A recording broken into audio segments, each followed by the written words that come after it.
오늘 말씀의 주제는 속회에서 성화 수련을 통하여 작은 예수의 삶을 살아냅시다 하는 그런 주제가 되겠습니다. 속회에서 성화 수련을 통해서 작은 예수의 삶을 우리 한번 살아내봅시다, 이런 말씀입니다.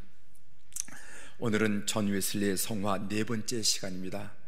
제가 6, 7번 정도 성화에 대한 말씀을 제가 여러분들에게 나누려고 교육하고 준비하고 있는데, 오늘 우리 기독교가 또 우리 성도들이 세상 사람으로부터, 이방 사람으로부터 여러 가지 비판과 빈정금을 받는 것은 바로 성화의 문제가 있다라고 판단하고, 오늘 이 문제를 여러분들과 함께 공부하고 있습니다. 오늘은 성화 수련과 속회, 소그룹에 대한 말씀을 함께 나누려고 합니다.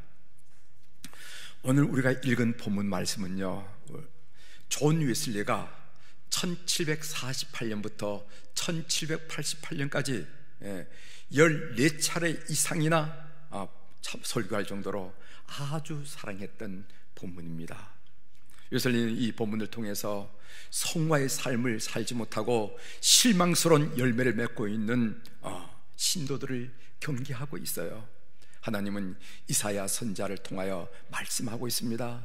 이것이 바로 포도원의 노래가 아니겠어요? 농부가 포도원을 일구었습니다. 땅을 파서 돌을 파서 제어버리고, 그리고 좋은 포도나무를 심었습니다.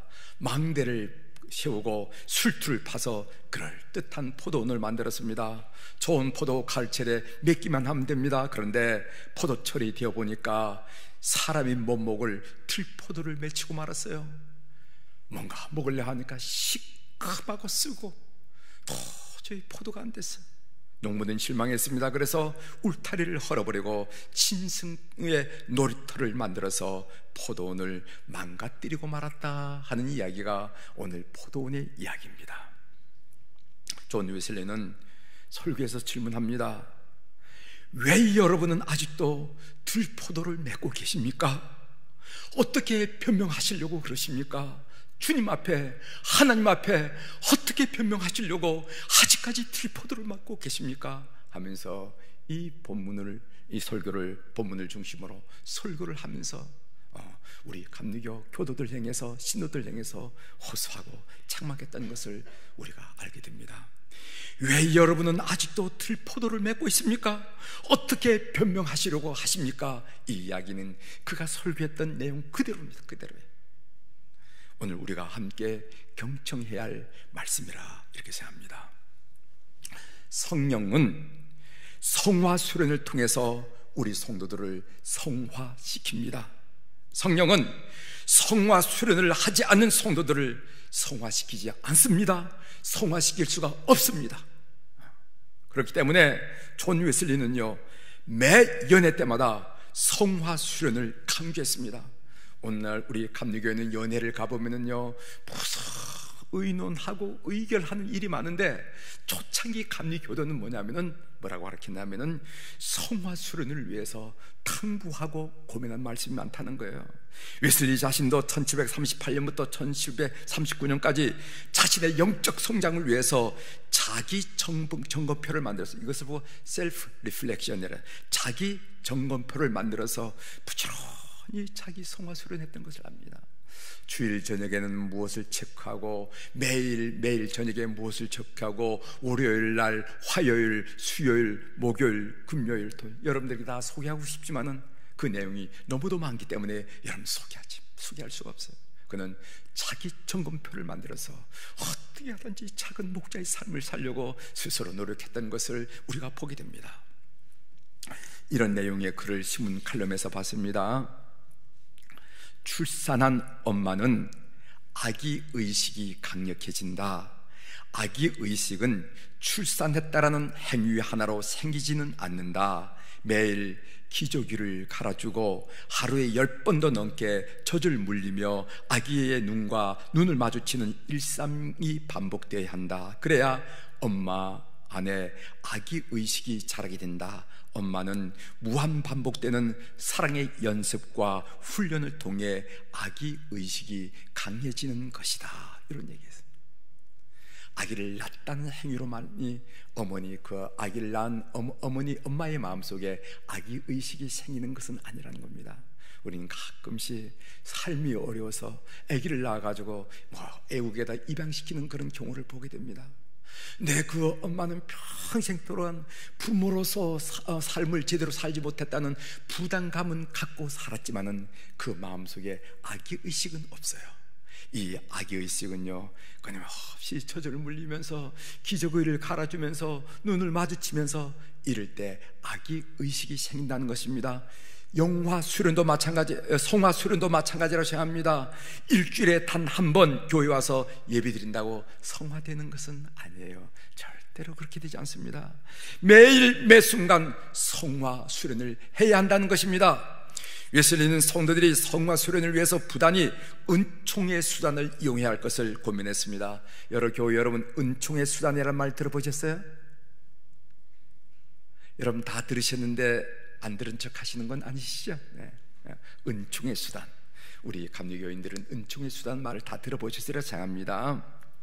존 웨슬리는 세 가지 종류의 은총의 수단을 얘기하는데, 첫 번째는 일반적인 은총의 수단, 두 번째로는 제도적인 은총의 수단, 세 번째는 상황적인 은총의 수단. 이래서 이런 은총의 수단을 통해서 우리 성도들을 그리스도를 닮는 성화시키는 그런 수단을 허락하셨다 하는 그런 말씀을 하셨다는 거죠. 이제 그 내용을 하나하나 살펴보도록 할 텐데, 여러분 한번 마음속으로 정리해 주시면 고맙겠습니다. 첫 번째로 일반적인 은총의 수단이 있습니다. 이 일반적인 은총의 수단이라는 것은 하나님께서 우리의 성화를 위해서 성경에 일반적으로 말씀하신 내용입니다. 거기에 보면은 첫 번째로 모든 계명을 준수할 것을 말씀하셨지요.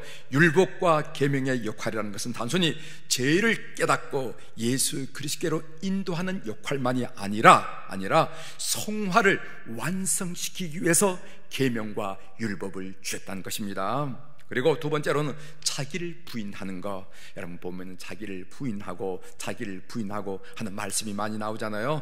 자기를 부인한다는 것은 하나님의 뜻을 거스르는 자기의 의지를 부인하는 것을 말하고, 자기를 부인한다는 것은 세상으로 끌고 가는 세속적인 기쁨을 부인한다는 것을 의미하는 것입니다. 세 번째로는요, 매일 자신의 십자가를 지는 것을 말했습니다. 십자가를 지는 것은요, 하나님의 뜻을 이루기 위해서 고통을 견디는 것을 말하고, 십자가를 진다라는 것은 다른 사람의 유익을 위해서 손해와 그리고 또 고난을 감수하는 것을 보고 십자가를 진다. 여러분 십자가를 지십시오, 여러분의 십자가를 지십시오, 이런 말씀 안 돼. 그 십자가를 진다는 것은 하나님의 뜻을 이루기 위해서 자기 의지, 자기 고통을 견디는 것. 그리고 또 십자가를 지는 것은 다른 사람의 유익을 위해서 손해를 감당하고 자존심을 감당하고 모멸감을 감당하고 고난을 감수하는 것을 보고 십자가를 진다, 이렇게 얘기하는 것입니다. 이렇게 해서 일반적인 은총의 수단을 말씀드리고, 두 번째로는요, 제도적인 은총의 수단이 있습니다. 이 제도적인 은총의 수단이라는 것은 기독교 전통에서 성화를 위해서 사용했던 수단을 의미하는 것인데, 여러분 거기에 첫 번째가 기도가 나오고 두 번째는 말씀이 나오는데, 기도와 말씀을 여러분들에게 많이 소개해드렸기 때문에 오늘 생략하고 세 번째 금식부터 좀 말씀을 드리려고 합니다. 금식. 웨슬리는 기도와 함께 금식을 성화를 위한 중요한 은총의 수단으로 강조를 했어요. 그래서 초창기 감리 교도들은 수요일과 금요일을 금식의 날로 받아들였습니다. 수요일, 금요일, 물론 자신의 건강 때문에 24시간 금식을 못한 사람이 있지만, 그러면 해가 뜰 때부터 해가 질 때까지, 아니면 오전 금식, 자기의 건강의 영양에 맞춰서 수요일, 금요일 금식하도록 그렇게 이야기했습니다. 물론 건강한 사람은 24시간 금식을 하죠. 이 금식의 목적이 세 가지가 있는데, 하나는 첫 번째는 뭐냐면은 죄에 대하여 슬퍼하는 것과 하나님의 진노를 두려워하는 것이. 죄는 세월이 지나면 없어지는 것이 아니라 반드시 징계를 받게 되는데, 징벌을 받게 돼요. 그 하나님의 진노를 두려워하는 것. 두 번째로는요, 어리석고 경건하지 못한 욕망과 불결한 감정으로부터 벗어나는 것. 세 번째로는요, 금식을 통해 모은 돈으로 가난한 이웃들의 필요를 따라 나눠줌으로 이웃사랑을 하도록 하는 것. 이것이 바로 금식의 목적으로 초창기 감리교들은 수요일과 금요일 금식하도록 지도했다는 것입니다. 그래서 금식의 궁극 뭐냐면은 성화를 추구하는 것이었어요. 네 번째로 성만찬이 있습니다. 웨슬레는 루트와 켈빈처럼 무엇을 교회라고 말하느냐라고 했을 때, 교회는 설교가 선포되어지고 성례전이 합당하게 행해지는 것을 보고 교회라고 그런다, 이렇게 했습니다. 개혁 교회 원리를 받아들인 것이죠. 웨슬리는 성만찬의 떡과 포도전 거룩한 상징이며 성도를 그리스도의 형상으로 변화시키는 은총의 수단이라 하면서 성만찬을 강조했습니다. 그리고 성만찬에는 네 가지 표적이 따른다고 그랬어요. 사인이 있는데 그 첫 번째 표적이 뭐냐면 그리스도의 대속적 죽음의 표적이 나요.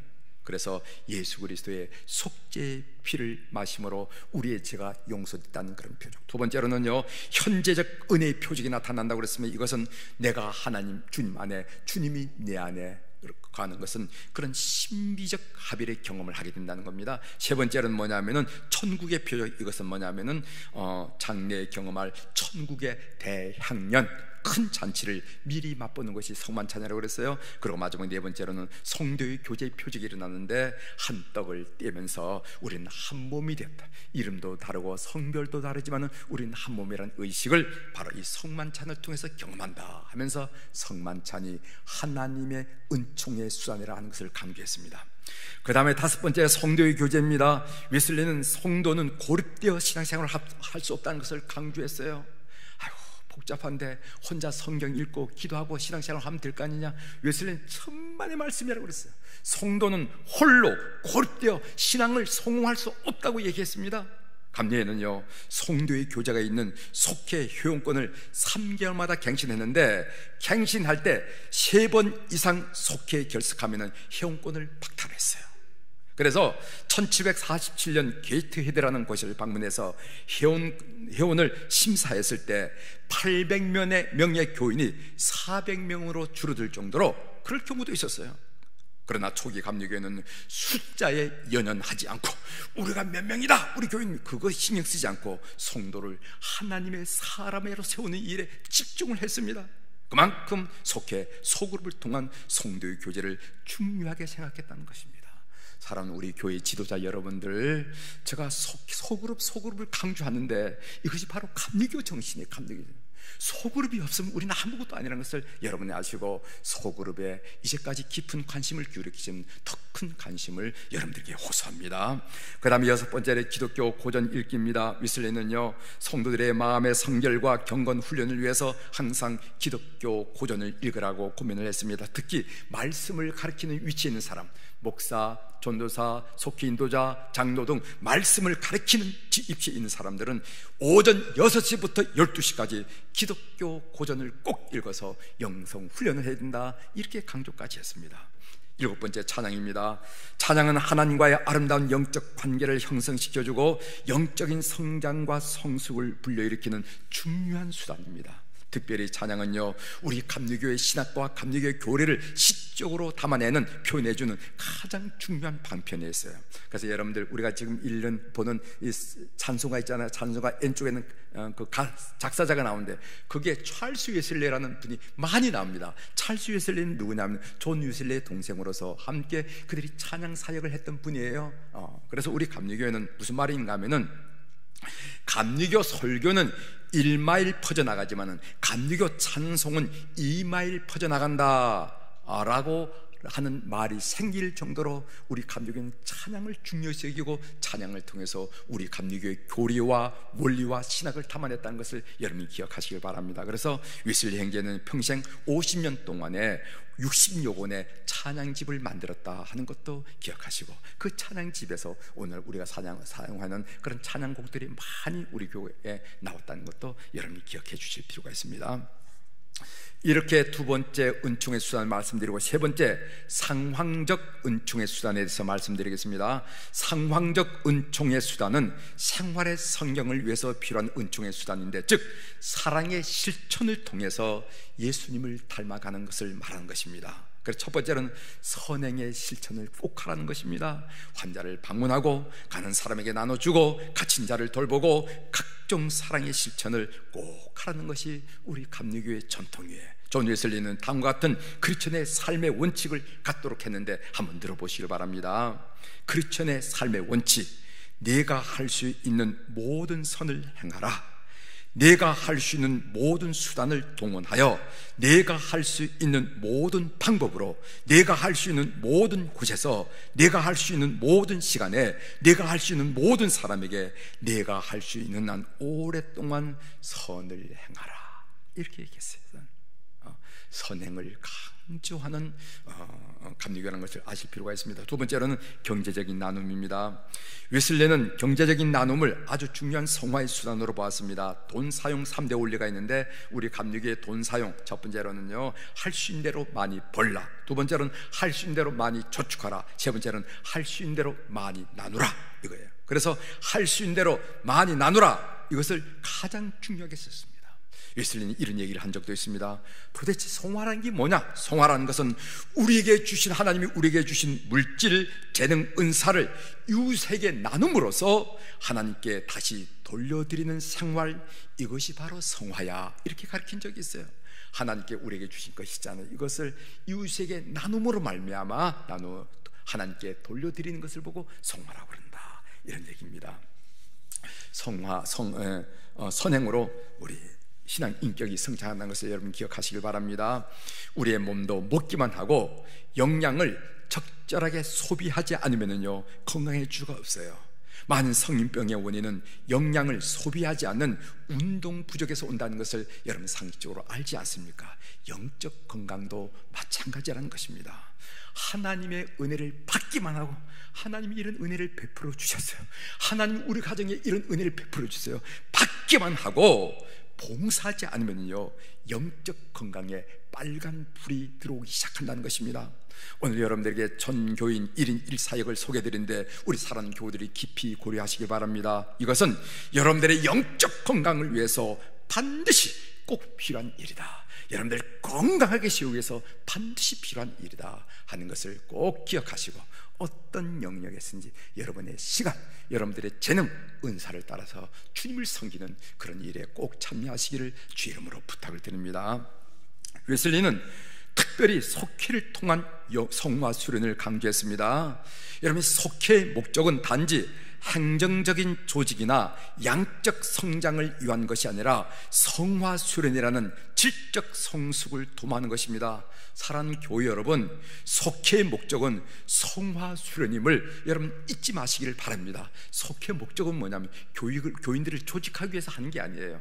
속회를 통해서 무슨 전도하기 위해 그런 게 아니라, 속회를 통해서 가장 중요한 것은 성화시키려고, 여러분들을 성화시키려고 바로 속회한다는 것을 꼭 기억하셔야 됩니다.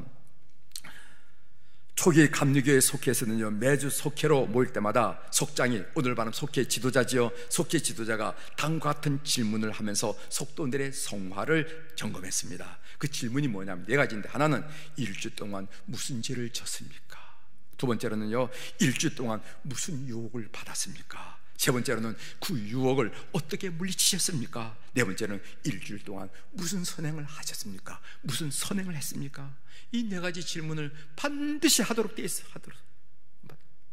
이 질문에 따라 모든 속도원들은 자신의 영적 상태를 간증 형식으로 고백하고 나눔으로써 서로 권면하고 서로 돌보고 서로 격려하고 서로 위로하는 책임의식을 가졌습니다. 이렇게 함으로써 속도원들은요, 속회 공동체를 통해서 공동의 성화를 이루어갔다는 겁니다. 권사님도 속회를 통해서 성화를 이루어가고, 집사님도 속회를 통해서 이루어가고, 오늘 처음 믿는 나도 속회를 통해서 성화를 이루어가는 공동의 성화를 속회를 통해서 이루어갔다는 거예요. 우리 교회에 좋은 속회 인도자들이 많아서 전 참 감사합니다. 선배 목사님들이 참 교우들을 잘 다듬으시고 기르셔서 교회 와보니까 교회에 좋은 그 속회 인도자들이 많아서 참 좋아요. 속회 인도자는 감리교 목회에서 가장 중요한 역할을 하는 그 직분이 속회 인도자라는 것을 꼭 기억해 주시길 바랍니다. 교회에 목사님들도 계시고 우리 장로님들도 계시고 다 여러 영역의 분들이 계시지만 속회 인도자가 감리교에서는 가장 중요하다. 속회 인도자가 제가 얘기하잖아요. 속회를 말아먹을 수도 있고 속회를 세울 수도 있고 한 사람 한 사람을 믿음으로 세울 수도 있다는 것을 강조했습니다. 우리 속회 인도자 여러분들 꼭 다짐하십시오. 속회에서 참된 교제를 나누기 위해서 제가 여러분들에게 늘 강조한 내용 다시 한번 말씀드리겠습니다. 속회는 세 가지가 반드시 일어나는데 삶의 나눔이 일어나야 됩니다. 두 번째로는 말씀 나눔이 일어납니다. 세상 말로 끝나는 것이 아니에요. 말씀 나눔이 일어나야 됩니다. 세 번째 중보 기도의 나눔이 일어나는데 삶 나눔. 여러분 참된 교제를 위해서 사람들이 내 마음을 들여다볼수록 창문을 열어주는 것이 중요합니다. 인간관계에 있어서 선글라스를 계속 쓰고 있으면요 참된 교제가 일어나지 않습니다. 기꺼이 내 선글라스를 벗고 남들이 나를 볼 수 있도록 만들어야 된다는 거지요. 그런데 부끄러움 때문에, 어떤 사람은 두려움 때문에, 자존심 때문에, 귀참 때문에 자기 방어책에 있는 선글라스를 계속 쓰고 있는 사람이 계세요. 가장 중요한 것은 뭐냐면요 속회 인도자가 먼저 자신을 보호하는 선글라스를 벗어놓고 속도원들 앞에 설 때 속도원들이 비로소 자기 마음을 열기 시작한다 하는 것을 기억하십시오. 지난주 가장 혹독하게 추웠던 일은 무엇입니까? 지난주 가장 삶에서 따뜻한 일은 무엇입니까? 이런 이야기를 서로 고백하면서 하나님의 임재를 느끼는 거예요. 저는요 이런 속회를 인도하고 이런 모임을 인도하면서 하나님의 은총에 감격해서 눈 얹어 이래가 촉촉한 예를 많이 봤어요. 많이. 두 번째로 말씀 나누기, 말씀 묵상 나누기. 건강한 가정에는 이야기가 풍성하잖아요. 그 가정이 건강하지 못하다는 것은 말입니다. 아빠도 계시고 엄마도 계시고 또 자식들 다 있지만은 대화가 없으면요, 이야기가 없으면 그 가정은 건강한 가정이 아닙니다. 건강한 가정은 이야기가 풍성합니다. 마찬가지로 속회가 마찬가지라는 거죠. 속회가 일방적으로 이야기하는 것이 아니라 모든 사람이 묵상한 내용들을 속도들이 묵상해 서로 나누면서 웃으면서 서로를 경제받으면서 은혜를 받는 것이 바로 말씀 나누기라 하는 것을 기억하시고, 또 중보기도 나누기. 누가 나를 위해서 진정으로 기도해 주겠습니까? 반드시 속도원들의 문제를 내놓고 함께 기도하십시오. 속도원들의 고통을 내 고통으로, 속도원들의 아픔을 내 아픔으로, 속도원들의 문제를 내 문제로 받아들여서 속도원들을 대신해서 주님 살려주세요, 주님 긍휼을 베풀어 주세요, 주님 불쌍히 여겨주십시오 라고 하늘 아버지 앞에 간절하게 호소하는 것을 듣는 속도원들은 절대 그 속회를 떠나지 못한다는 것을 꼭 기억해 주시길 바랍니다. 성경에는 긍휼이라는 말이 많이 나오죠. 히브리어로는 라함이라 하는 말입니다. 라함. 이 라함이란 말은 무슨 뜻인가 하면 여자의 자궁을 의미하는 것을 말합니다. 자궁만큼 하나됨을 절실하게 나타내는 말이 어디 있겠습니까? 자궁 안에서 아기와 엄마가 하나 되는 것이 아니겠습니까? 중보기도란 무엇인가? 하나 되어서, 이런 하나됨을 되어서 하나님께 호소하는 공간, 자리, 기도가 중보기도라는 것입니다. 이 세상 어느 누가 나와 하나 되어서 기도할 사람이 있겠냐 말이지. 이 중보기도가 속회를 통해서 일어나고 속으로 통해서 일어나야 돼. 그래서 힘든 세상을 일어나가는, 싸워나가서 승리할 수 있도록 하는 것이 바로 중보기도라는 겁니다. 여러분, 중보기도의 중요한 거 말씀드립니다. 그것은 뭐냐면은 다른 사람의 중보기도 제목을 입에 올리지 않고 마음에 담는 태도가 중요합니다. 그런 자세가 중요한 거예요. 중보 기도 제목을 입에 올려서 그 기도 제목이 다른 사람들에게 퍼지기 시작하면요, 중보 기도에는 실패하고 맙니다. 아무리 대단한 사람이 중보 기도해도 중보 기도는 실패하고 만다는 것입니다. 중보 기도 제목을 들으면 그것을 입에 올리지 않고 마음에 담아서 주께서, 성령께서 기억나게 하실 때마다 기도하는 것, 그것이 중보 기도라는 것을 아시길 바랍니다.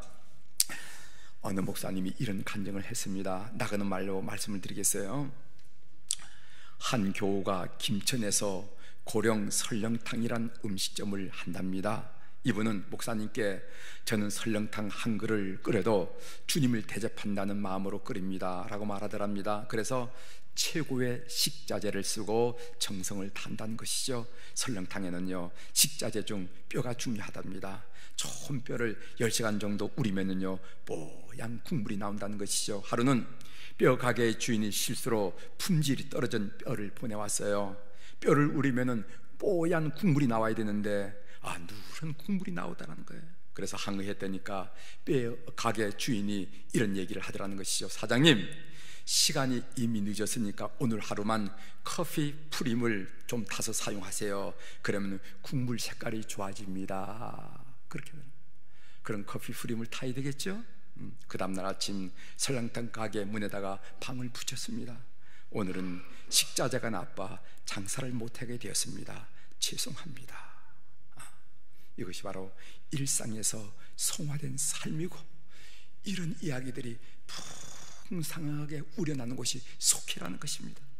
사랑하는 교회 여러분, 미국의 작가이자 목사인 프레디 비크나, 요즘 많이 한국 교회에 소개되는 분입니다. 비크나라는 분이 이런 얘기를 했어요. 하나님이 세상을 향해 말씀하시는 통로는 각자의 일상이라는 거예요. 하나님 우리에게 말씀하신 통로가 어디냐면은 각자의 일상을 통해서 말씀하신다는 겁니다.